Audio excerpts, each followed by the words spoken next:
being in this sort of online persistent world, what does it bring you? It brings you constant surprises. Brings you a living, breathing world around you. And, you know, most of the best games that I've seen at the show, they've all had this sort of concept at their heart. So we're pretty happy that we have it too. Now, this is, like you said, a completely open world, but you have different objectives that players can take.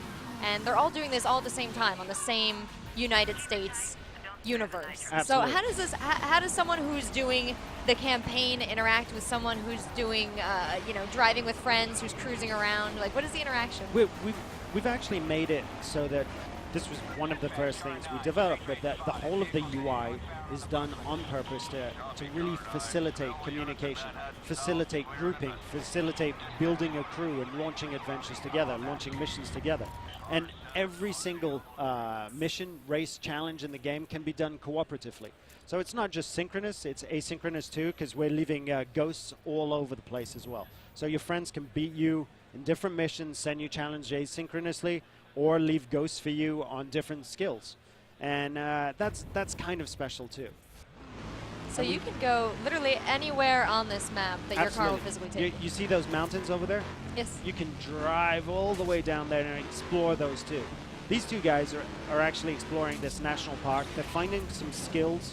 The skills are 20-second challenges, different challenges that are launched, which you can have ghosts on. And this is a perfect example. This guy's driving a high-speed perf car that needs to stay on the road, while the ghost that his friend left him is a dirt car that's going across rocky terrain. So it's asynchronous, asymmetric. So that's something that's kind of special for driving games too. Yeah, that's a strategy that won me my last racing challenge. Take the car with a four-wheel drive. So you have a ton of adventures laid out in here. What kind of, I guess these are these sort of checkmark initiative quest beginners. So you spot one of those off in the distance, you can drive up to it, and suddenly it'll have you going up mountain roads or That's right. different Yeah, things. that's exactly it. Have you hidden anything, some fun little Easter eggs in here? Easter eggs, we're not talking about. We're still trying to get that overall game done. But we've got a lot of collectibles and things like that.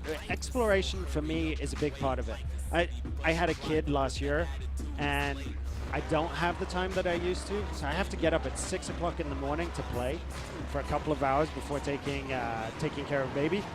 So something that's too stressful isn't what I want to play. So something that's just exploration is kind of cool for that.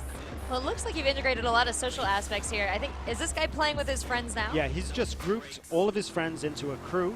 They're going to take it for this customization that we talked about. And once they've customized their car from street cars or performance cars to a raid car, which is a much stronger, pure off-road vehicle, then they'll be able to do this takedown that one of the guys couldn't do. And it's played cooperatively, which is a really important part of the game too.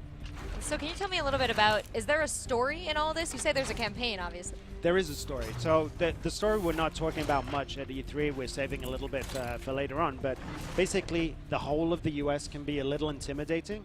So we've cut it up into different sections, and each section will have a mini story. So it's like a TV series. Series 1 will be in the Midwest, Series 2 the East Coast, Series 3 the South, that sort of thing. And that you can play by yourself, which is more or less how I'd like to play it, or cooperatively.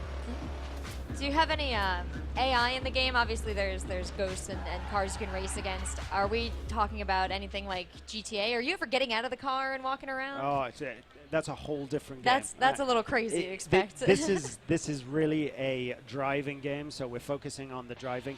You don't get out of your car. Do you get on a boat? Is he on a boat? I wish, but no, it's driving. This looks absolutely brilliant because what you can do is you can just, I mean, like you said, you wanted something that's not super stressful, so you can go and you can do time trials, and it's kind of like a relaxing type of game, but what I've seen, the little bit that I've seen, people are just cruising around, they're sightseeing. What kind of effort went into making this a perfect representation of the U.S.?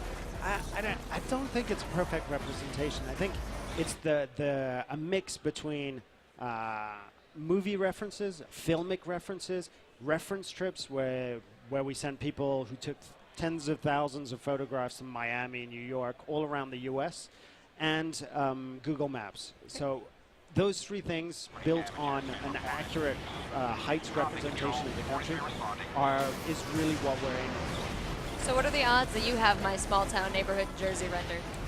very, very slim. Very slim. So this is a takedown, so, you know, for people who don't wake up at 6 in the morning, this is something that they might do. One of our biggest references was Burnout Paradise. Yes, Burnout Paradise. We love those games, so imagine a Burnout Paradise, which was completely cooperative as well. And, you know, it's something that we love playing and we wanted to have in the game too.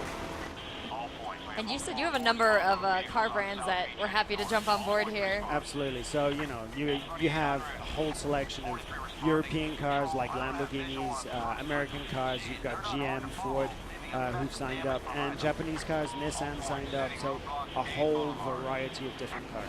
And is it limitless how many cars in the game I can own?